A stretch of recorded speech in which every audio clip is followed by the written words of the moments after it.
Hello, welcome to Bored and Confused, where I review shows based on two criteria. One, was I bored? Two, was I confused? Today's show is Kiss of the Spider-Woman, the movie, musical, starring Jennifer Lopez.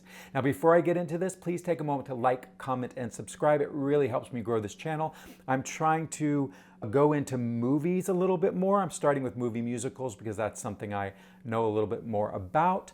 But if you're enjoying my reviews of movies, let me know and maybe I'll do more of that. All right, so let's talk about The Kiss of the Spider-Woman. What did I know about this movie going in? I'm very familiar with the score for this show. I had just started college when this show came out in 1993, and I bought the cast album and I loved the score for it. Especially the opening music is very cool. It's very spooky and industrial and just unlike anything I'd ever heard, and I really loved it. But I've never seen a production of this show. My one other connection with this show is I did a theater piece that used a lot of lip sync, and there was a scene from the movie that I had to do as a lip sync. Strange, right? Anyhow, random connection. But I had never seen the 1985 movie. I hadn't read the 1975 novel that everything's based on. And so I was coming into this movie not knowing much more than the score. So the past 14 hours has been me taking a deep dive into Kiss of the Spider-Woman because I saw the movie with Jennifer Lopez last night, 10 o'clock showing, and I was so perplexed by it that I immediately came home. I found a bootleg of the London production of Kiss of the Spider-Woman starring the same main three actors that were in the Broadway show, Chita Rivera as the Spider-Woman, Brent Carver as Melina, and Anthony Crivello as Valentine. And so I came home and I watched the stage version, bootleg, but wow, do I think this is a great musical. We'll get more into that. Then, wanting to know even more, I decided to watch the movie this morning when I got up, which stars William Hurt and Raul Julia and Sonia Braga as the Spider-Woman. All right, so I am filled with Spider-Woman in my head right now. And so let's dive right into the movie that I saw last night, starring Jennifer Lopez, Diego Luna as Valentine, and Tonatia as Molina. I should tell you what this show is about. So, in case you don't know, Kiss of the Spider-Woman takes place in, I think, the 80s, and it's during a revolution. Some of these are set in Brazil, some are set in Argentina. It was originally the novel set in Argentina, so we'll say Argentina. And these two men have been thrown in prison. One because he's a revolutionary and he's a political prisoner, and the other is a gay man who is in prison because he has been accused of corrupting a minor. Now, depending on whether you read the novel, the Broadway, the show, exactly what he did is never really explained, which is smart because we don't want to think of him as a child molester. In the Broadway musical, they kind of suggest that he was entrapped so that he didn't really do anything, but that he thought this person was older and followed him into a restaurant or something and then got arrested. So, which I thought was smart because we don't want to be thinking terrible things about our lead character, right? And so really this play is about how these two men who are polar opposites are coping together in this prison. And Valentine is very much about what's real, what is true. He's fighting a revolution. And Molina is about escapism. He goes into his mind and he puts out all the screaming, the torture, this awful cell he's in. He blocks it all out by channeling this actress who he loves named Aurora. And he goes into the movies and he recalls the movies and he's able to block everything else out, which makes for a great musical and potentially a great movie musical. And other than that, you know, there is a back and forth. We learn that Molina is being pressured by the warden to spy on his cellmate and report back. And Molina is using this position to better his position by getting them to bring him groceries so that he can make his own food, and hopefully he wants to get paroled. Molina is such a fascinating character because he's falling in love with Valentine, but yet he is supposed to betray him. So it gives us a really dynamic character. Some just really quick, interesting differences I found. The main differences between the movie, the musical, and the movie musical. The Broadway musical is an adaptation of the novel. The 1985 film is an adaptation of the novel. The 2025 movie musical is an adaptation of the musical. So, some of the main differences. Molina, we don't learn as an audience that Molina has been tasked with spying on Valentine till halfway through the 1985 movie. The other two we know right away. In the novel, Molina is remembering lots of different movies that Aurora starred in. The same thing happens in the Broadway musical. But in the 1985 movie and the 2025 movie, Molina is just recounting one movie. And interestingly, in the 1985 film, they made it a German propaganda film that really shows us how clueless Molina is about politics. In the 2025 movie that we're reviewing now, the movie is just kind of a hodgepodge. It's like a bad movie musical where the plot doesn't make sense and there's just a lot of dancing and singing and we don't really understand. Interestingly, they cut half of the score from the Broadway musical for this movie, but they added 2 cut songs that were cut out of town. They added them back in. They're not great songs. I know why they were cut. And then they added 1 new Condon and Ebb song for J-Lo to sing. Hopefully, you know, they always want to see if they can get a Tony nomination for a new song. That song's nice, but again, not necessary. So I can babble about this forever because I have so much Spider-Woman on my head. This movie musical was written and directed by Bill Condon. He also wrote and directed Dreamgirls, and he also wrote the script for Chicago. He also wrote and directed Gods and Monsters, and this guy has a lot of experience. So we would expect nothing but the best, right? In Chicago, the conceit was that everything was happening in Roxy's head. So all the numbers, which Condon and Ebb wrote as vaudeville numbers, were Roxy channeling her reality through the vaudeville stage. And so that's the reason they cut one number, which was called Class, because it's the one number that takes place that Roxy is not privy to. So if everything's happening in her mind, that number didn't make sense, and they cut it. I get it. Cutting one song from, well, they cut a couple songs from Chicago, but it's not the worst thing in the world, cutting 2 songs. So Condon, I feel like, was trying to take a similar approach with this version of Spider-Woman. He wanted all the musical numbers to live in the world of the movies. So what that means is that half of the score, if not more, has been cut. And the character of Jennifer Lopez only appears in this movie that Molina is describing to Valentine. And this, to me, was a mistake. I'm going to just lay it out. It just does not work. And the reason it doesn't work is, number one, is this movie that Molina is recounting is not a good movie. And in the Broadway musical, the movie is not really a developed script. So here they try to make like a script for this movie, and it doesn't make sense. And the way the songs are landing in the movie don't make sense. So Jennifer Lopez is trapped in this bad movie that's supposed to have bad acting, and I can't tell if her acting is bad on purpose or because she's trying to do a good job, but it's a bad script. I couldn't tell. And I feel like she really got trapped in this production. I feel the director and writer, Bill Condon, has done her dirty. He's done all the actors dirty. I felt bad for them. I was like, you trusted this man. And he took you on a fool's errand. So then our other 2 characters, Molina and Valentine, don't have any songs to sing. They sing a little bit in these movies because they play the characters in the movies. But it's really J-Lo who's singing all the songs. And it makes sense because the score for the Broadway musical has musical numbers between Valentine and Molina that take place in the prison. So the main problem, reiterating, this is the biggest mistake, is they did what the 1985 film did, is that they just have Molina describing one movie. And so because the Spider-Woman figures so heavily from the very beginning of the story, which it doesn't in the 1985 film. The Spider-Woman is it's a second movie. It's mentioned just for a couple minutes. She appears only briefly. It's ironic because the movie's called The Kiss of the Spider-Woman.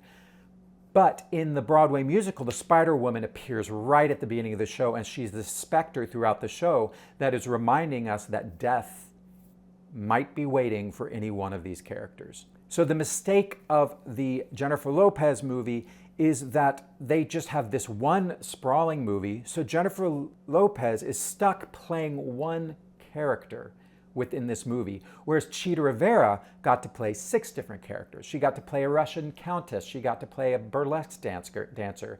She got to play a cabaret singer. She just got to play all these cool different characters, which made the role such a standout. Now, the role of the Spider-Woman, or this Aurora character, is not that great of a role in the 1985 film because she's only in the movies, and it's supposed to be a bad propaganda film, which means the acting is bad. So the real stars of the 1985 movie are these 2 men in prison, and she's really secondary. The Broadway musical really brought her out. And so then to take what Condon and Ebb and Terrence McNally, who after watching the Broadway musical, I already loved him, but I'm like, wow, this may be the best book of a musical he's ever written. Because once I saw the movie and read about the book, I saw that he really created this book of a musical that is so smart. It's so great. It's got humor, it's intense, it's got a ticking clock, which the 1985 movie doesn't have a ticking clock because we don't know that Melina needs to get this information from Valentine in a certain amount of time so that he can get freed. We don't know that until halfway through. This one, we got the ticking clock right. The warden is constantly on his back saying, get me this information or you're in trouble.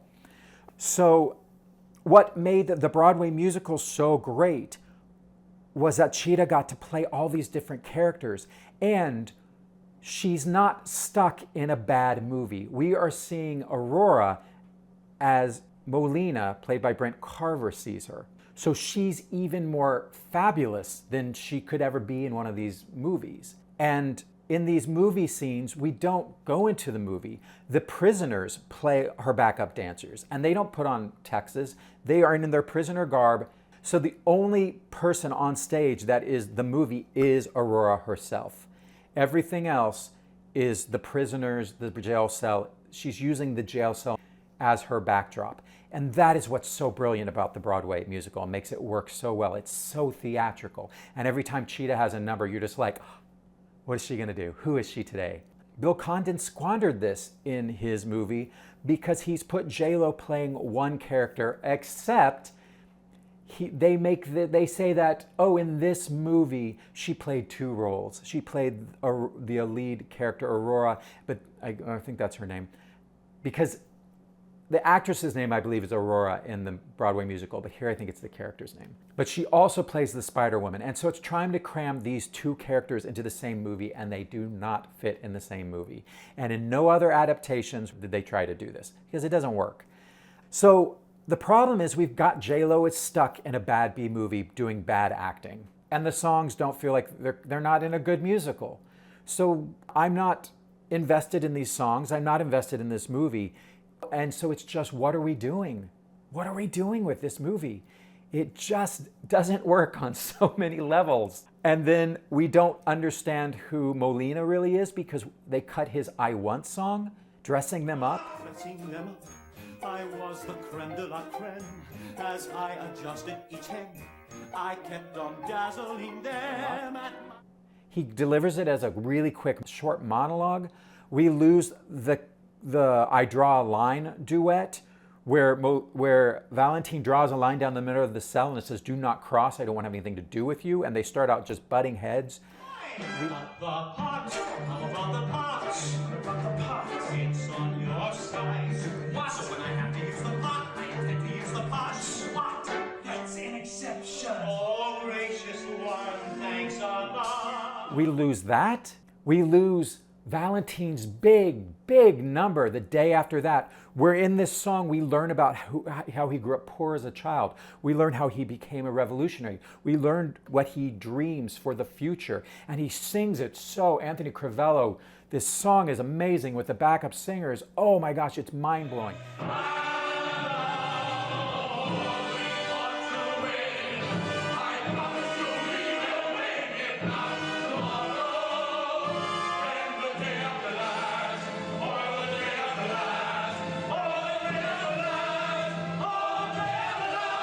It's like the greatest moments for these two men have all been cut. And we've just got J-Lo singing in this awful movie, and the songs aren't working in the movie. And the reason the songs work so well in the Broadway musical is that they directly reference what is happening in Molina's life. The Spider-Woman comes in and she's advising Molina.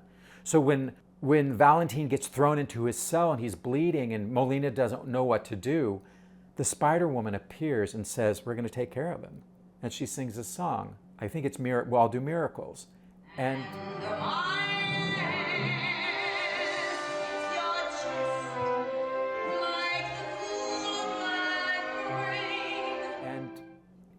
every song that she sings is taking our main character's journey and giving it more life.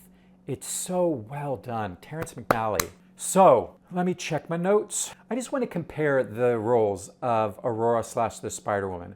Braga in the movie played her with old Hollywood mystery and like kind of bad acting, and it worked great because it was supposed to be a bad German propaganda film. Chita Rivera made her a theatrical symbol of lust and desire and being a superstar. Jennifer Lopez feels like she's stuck in a parody of a 1950s telenovela melodrama. And any kind of camp that she should have brought to it isn't happening. And it's like she's almost trying to do a good job, and she seems kind of self-aware. So it's just not working. So Molina, William Hurt, who won the Oscar for this role, he finds the vulnerability beneath this camp character. And we really see how he's torn. And Brent Carver gives him this romanticism. We just kind of love Molina in the Broadway musical because he reminds me of Alban in La Cage aux Folles. He just is living in his own world, and it's what he has to do to survive. And he's also, at his heart, a very kind person, although pretty sassy. And I love him. I love him so much. Tonatia.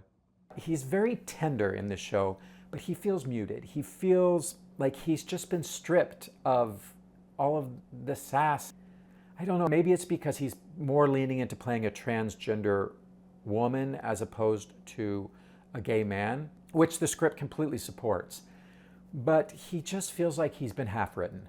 And Raul Julia, in the movie, 1985 movie, is a revolutionary. He's idealistic. He's also, of all these portrayals, he's the kindest to Molina. He's very kind to Molina right from the start. Although the difference is the movie starts with Raul has already been beaten and he's already been nursed back to health by Molina.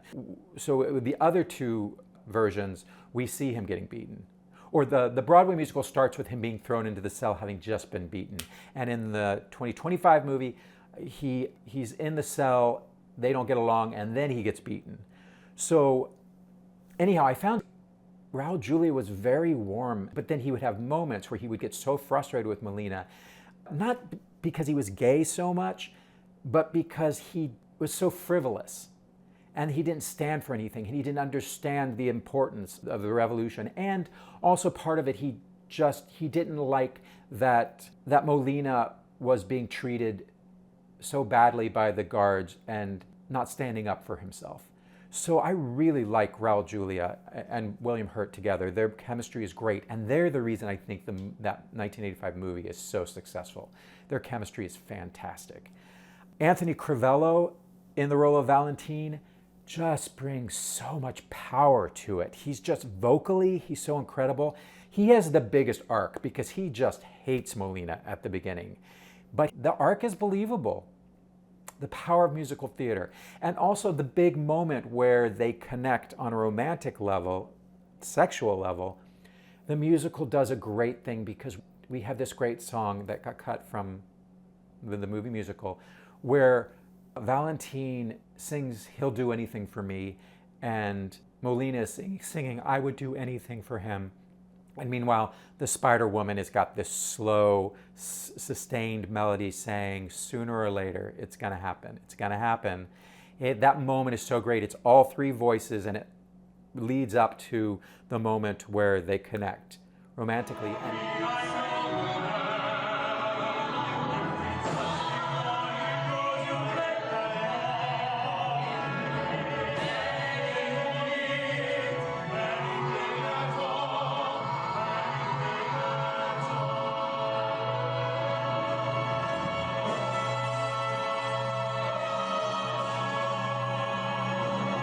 And because we're able to hear their subtext in their head, which musicals can do, is we understand the complex emotions here.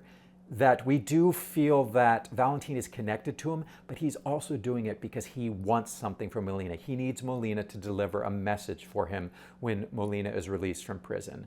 So it's just great because there's ambiguity there that I think just makes the character more believable, more realistic. And then, finally, Diego Luna. Bless his heart, has been given nothing in this movie. I just feel bad for him. He doesn't get the big songs. He barely sings. The script doesn't give him any interior life. We don't learn about who he was as a child. We barely learn anything about his love, Marta, which we learned so much about in the 1985 film because we see flashbacks. And then we also, although in the 1985 movie, his relationship with Marta is more like he loved her, but ultimatum was, you can either be a revolutionary or you can be with me. And he chose the opposite, but he's still holding this torch for her. But in the musical, the mother of Molina and this girlfriend Marta, they are thinking of their men. Molina's mother's thinking of her son, and Marta is thinking of her revolutionary love. And they're singing to them, saying, I'm waiting for you to come home. Dear one, say that over and over. Keep repeating it as the days go by. And it's just a gorgeous song. And I got so angry watching this movie every time I realized the song wasn't happening. I was like, you cut that song? And then it kept happening. I go, oh, you cut that song? These great songs? How do they get away with that? All right, I'll tell you something. The Dear One was cut, Dressing Them Up was cut, I Draw the Line was cut, The Day After That was cut, The Morphine Tango was cut, Over the Wall was cut, Only in the Movies.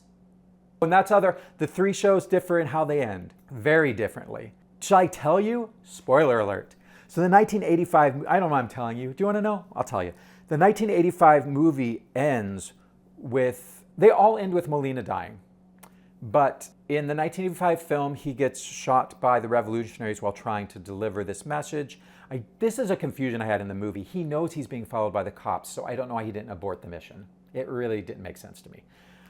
And he also gets shot in the 2025 movie by the revolutionaries as well, but he does deliver the message and then gets shot. In the 1985 movie, he doesn't even deliver the message and he gets shot. And then he's basically left to, in the 2025 movie, he then dies and goes into this movie fantasy land with the Spider-Woman. But the Broadway musical is different because it's not a movie. It's difficult to go out into the world and have this action moment. And I actually thought in the 1985 movie, the action moment at the end, what made the movie so great was the relationship between Raul Julia and William Hurt. So for the last 20 of the minutes, when he leaves the cell and he's on his own, it kind of went into like suspense action movie. And I was just like, hurry it up, because the best part of this movie is over. We just need to wrap this up. Let me know how this ends. So I got a little bored in that movie with it. And the 2025 movie has a little bit of that same issue. The Broadway musical does this great thing where he gets arrested and is brought back to the prison, and then an ultimatum is made by the warden. He tells basically these two men, he says, tell me what you know or I'm going to shoot Molina. And he tells Molina, tell me or I'll shoot you. And then he says to Valentine, if you love this man, tell me. And Molina says, don't tell him, and I will not tell him, and I am willing to die for this. So he becomes a revolutionary in the end. He doesn't become frivolous and trivial. I thought it was the best endings of all of them. Terrence McNally, best ending. And then we get this great number where he gets shot and he goes into his big ending number only in the movies, and of course ends with him kissing the Spider-Woman, and that's the end because he has died. It's so good, guys. The Broadway musical is the best of all these. Now, I didn't read the novel, but for what I read from the novel, it's kind of stream of conscious and dialogue anyhow. It doesn't have a really strong narrative voice. So Molina is our lead character, and we love him from the beginning, and we're on this journey with him. And so, a few little more criticisms, because I wrote these down as notes. The issue with this 2025 film is we're split screening it. So a lot of the things that would have happened with the Spider-Woman directly relating to Molina in the cell are now happening in the movie, but then Molina is kind of taking the place of the Spider-Woman and becoming the Spider-Woman in relation to Valentine. So some of these scenes we kind of like are seeing split screen, or they're not really split screen, but we're seeing them, if they feel redundant to me, which they're not in the Broadway musical. In the musical, I love that she appears in the prison and we see how the escapism of that. I don't feel the escapism. And another, this is a technical issue. They made a choice to use a handheld camera for all the scenes in the cell, and it's really shaky. And then when they go to the movie, it's all jib and dollies and it's all smooth camera work, which I get because it's a movie. I didn't like the choice because it just drew attention to the fact that someone was in the cell with them videoing it. So I didn't like that. I did not like the shaky handheld camera. Some more performance notes. Jennifer Lopez, I mean, this isn't her fault, but she dances every song, like big dancing. And I felt like in the Broadway musical, Chita dances a lot, but there's more of a variety in the choreography. And she has moments where she kind of just stands with a cane and just does little shoulder things. Like, she has some calm moments where she just parks and barks. J-Lo, they got her dancing all over the place, but we don't care about the songs, so who cares? Sometimes she's singing in locations that you're just like, why are you singing this song here? Why are you in like a supper club singing this song? Makes no sense. Another issue I had is in this movie, they keep talking about how cold it is, yet Molina is just wearing a robe sometimes, and no one else seems cold. So is it cold in this prison in Argentina? I mean, I guess it gets cold down there. It's pretty far south. You know, so many of the iconic scenes just didn't work in this movie. And that's why I had to watch, like the scene where Valentine shits his pants and Molina has to clean it up. I didn't understand it in this movie. I was like, why doesn't he just go over to the toilet and use the toilet paper? It wasn't till I saw the Broadway musical that I understood, oh, he's in so much pain, cramping in his stomach that he can't even stand up. Didn't get it from the movie musical. And this is one confusion that is in all of them.